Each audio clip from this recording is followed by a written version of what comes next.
Welcome to Silly Goose Tarot. My name is Emma. I'm making my own tarot deck that's Silly Goose themed. Basically how tarot works, each card has a picture that represents a different aspect of life, and you can basically use them as prompts in your day-to-day life, and I personally have found them extremely helpful. So for the first 3 cards that I didn't record because I didn't want to be perceived. Humans are weird. So we have the 10 of Pentacles, the Page of Wands, and the 10 of Cups, which is a wonderful trio to get together. Basically, these 2 cards, the 10 of Pentacles and the 10 of Cups, are like ultimate dream life goals together. This is like material success, wealth, and legacy, and this is like joy, fulfillment, gratitude, all of that kind of stuff. And then the page over here, like enthusiasm, eagerness, confidence, stuff like that. We're going to dive into these cards, but that's a general overview. How I would interpret cards like this, it's asking you to visualize and think about what your perfect life would be. What is your dream life? Like, and I'm not saying like fancy yacht and like luxury cars. I have no interest in that. Why would I want a huge expensive boat? My parents have like a pontoon boat, and like I go on it like once a year. I'm not a boat person. I don't give a shit about boats. You know, it's finding you, specifically you, this version of a human that I'm looking at, what you would find success and fulfillment in. How much resources do you really need in order to live your dream life? Like for me, I'm pretty much there. Like obviously I would like to make more money. Everyone always wants bigger number. Everything I want to do is pretty much within my grasp to a certain extent. Like if I could figure out how to make $2,000 a month with YouTube and art stuff, I will have achieved my monetary goal, including my husband's income. That would be like the perfect amount of money where I think we would be good, which is like an achievable goal.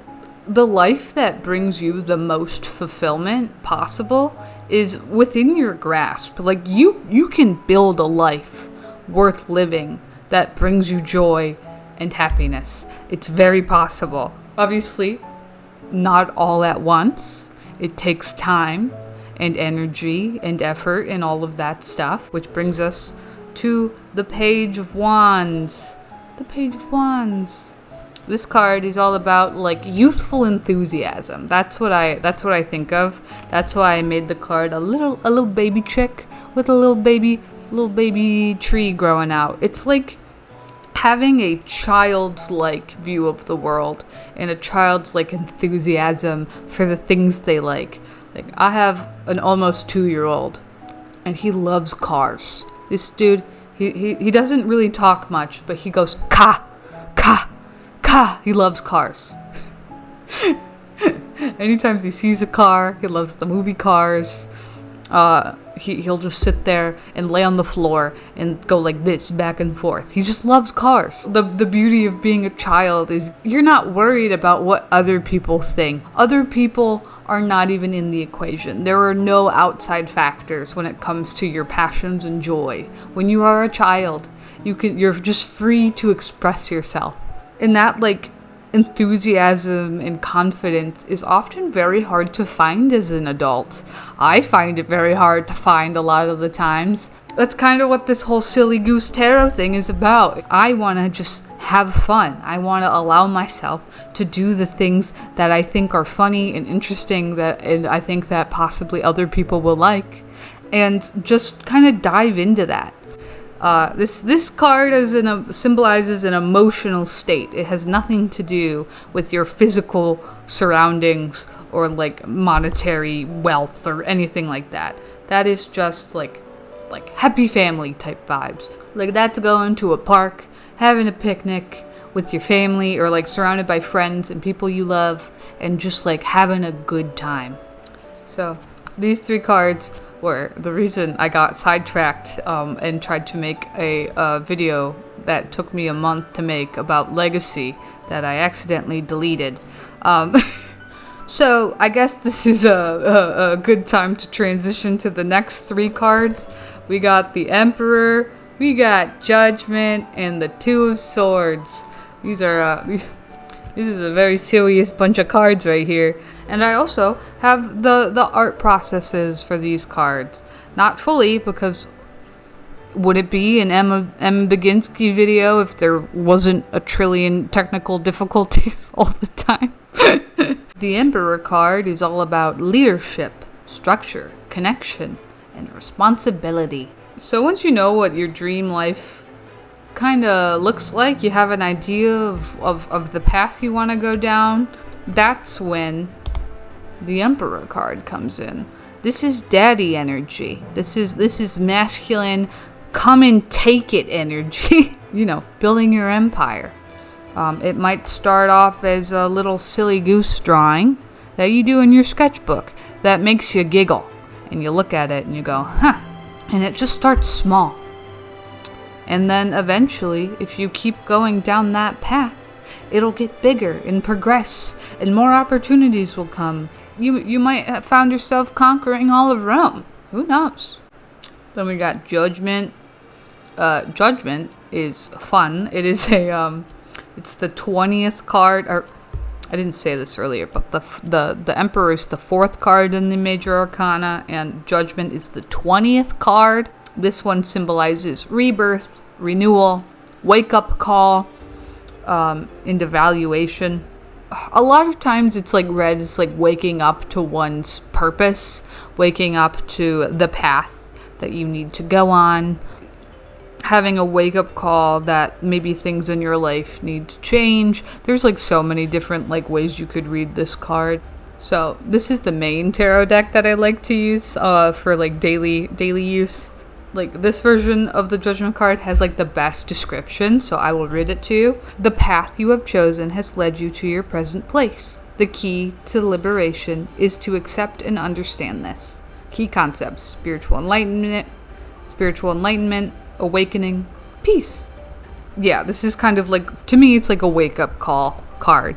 Like your life has gone the way it's gone because of your own actions. Obviously, there are a lot of influences by everyone else, but your actions have the power to shape your life, and you have the power to take control over your life. You just have to do it small baby steps at a time. Are you going to let yourself continue down a path that you do not like? Or are you going to change? Are you going to do the hard thing? So yeah, we got Emperor, Judgment, and then the last card is the Two of Swords. And this card is a mood. I am a very, very indecisive person. So this card is about decisions, debate, truce, choice, and impasse. Sometimes it's hard to make a decision. This card is like weighing out 2 ideas, and the person is blindfolded. Someone I know asked me an important question about how do I motivate myself to actually do the things I want to do, and to like, you know, go out there and like actually start doing my goals and working on my projects. And it is because the idea of not doing it and spending the rest of my life avoiding my calling, all of the things I want to do, sounds like so much more agony than just starting it, you know. I'd rather struggle through 78 silly goose cards than never struggle at all. And if I were to give some other advice, is to start way smaller than I did. If you're going to do a project, don't make it 78 cards and then like have to get like a whole deck manufactured. Start small. So I'm taking my own advice, but a little late, and I made a sticker sheet. It's a fall friend sticker sheet. Fall is my favorite time of the year. I love it so much. I'm a Halloween girl. I just, you know, I had so much fun drawing with a new color palette, and drawing some fun little friends. My plan is to have them ready September 22nd of this month, so that they are ready to be purchased on the first day of fall. Yay, woo. Fun art and whimsy things. We're making progress on everything a little bit at a time. And as always, I want to end the video with a flower oracle card. Today's card is what the heck? How do you pronounce that? How is the scientific name easier? Well, anyway, you are truly beautiful on the inside and the outside. Thanks, flowers. I hope you have a wonderful rest of your day. Bye.